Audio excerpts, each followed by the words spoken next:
Okay, this is Alan Stewart with B&B Yacht Designs, and we have Nat and Graham there up on the ladder.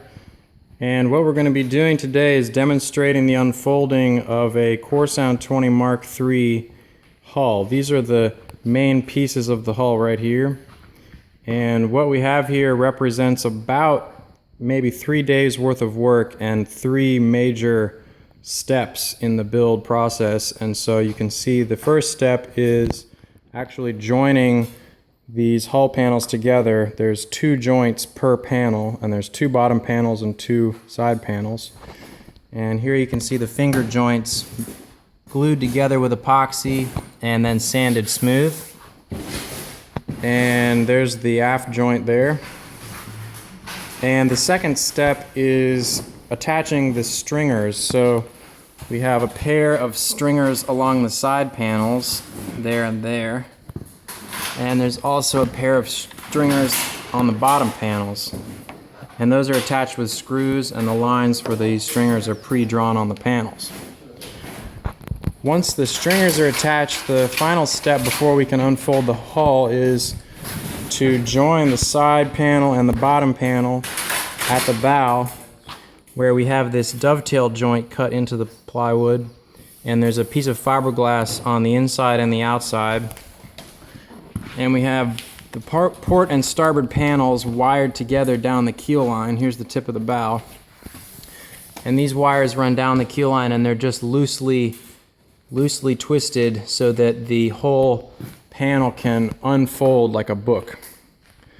And we have these panels now sitting on the cradle, and they're supported at the stern by a pair of 1x2s that are just clamped to the side panels, and that gives a little bit of stability to the panels so you can maneuver them around. We've also got a piece of rope amidships that's just going to wrap around the hull and support it as we unfold. A couple more details to show you here. On the bow, we've doubled up the wire just for a little extra security. And also we've installed what we call the safety block here. It's just a piece of plywood on the inside and the outside screwed together, and it prevents any chance of cracks propagating through this fiberglass in the dovetail joint when the hull is unfolded. This gets removed once the chine is epoxied. We've also gone ahead and installed some loose wires about 3 to 4 feet aft of the bow, just until it starts opening up too wide, and that just makes it easier when the hull unfolds. The bow is already sort of held together.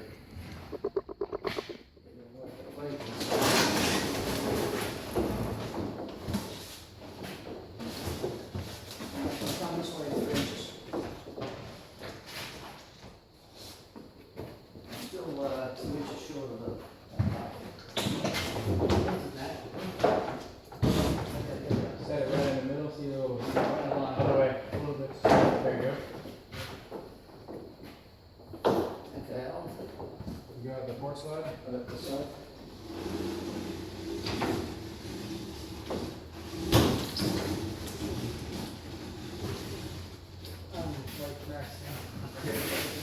Under that clamp, under the slip. You're too high on that leg. You go up.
to the string.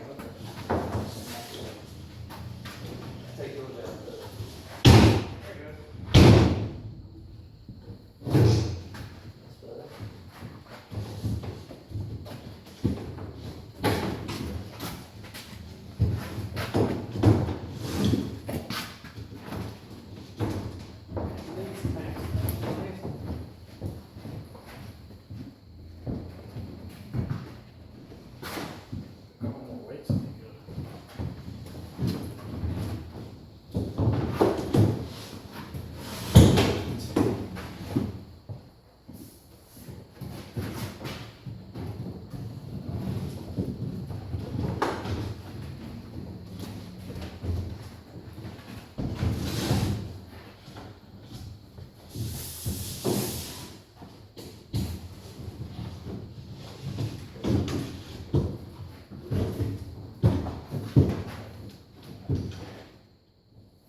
Well, I think we just start wiring.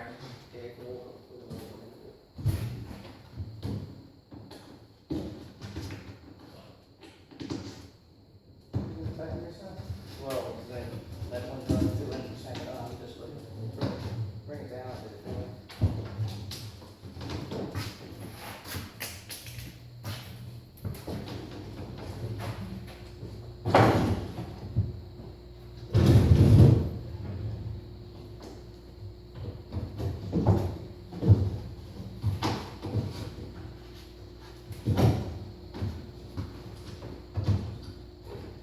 Put it down a little more. That's it.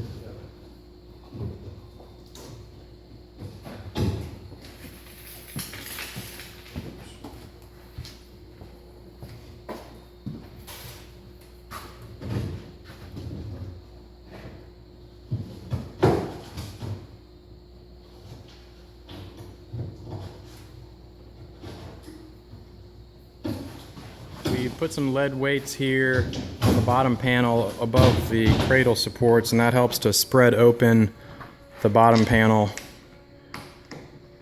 And we just, starting at the bow, put a wire every couple of feet towards the stern, and we're using a line across the stern here to keep the side panels in from trying to spread out. And then as we work our way to the stern, the wire in the back corner holds the side panels in.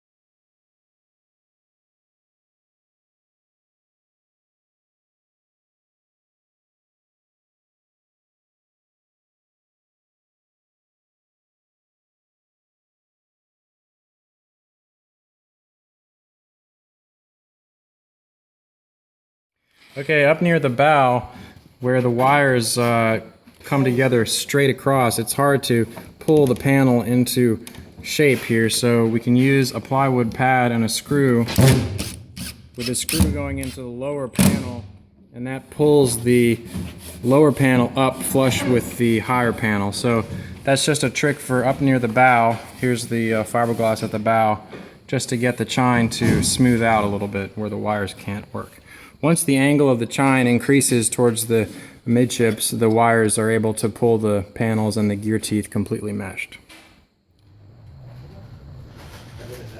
Here you can see bulkhead number 1 being dry fitted, and the hull panels at this stage are fairly stiff, and so dry fitting the forward bulkhead helps to stretch the panels out, and allowing the panels to just sit for about 24 hours helps the wood to stretch out and assume its final shape.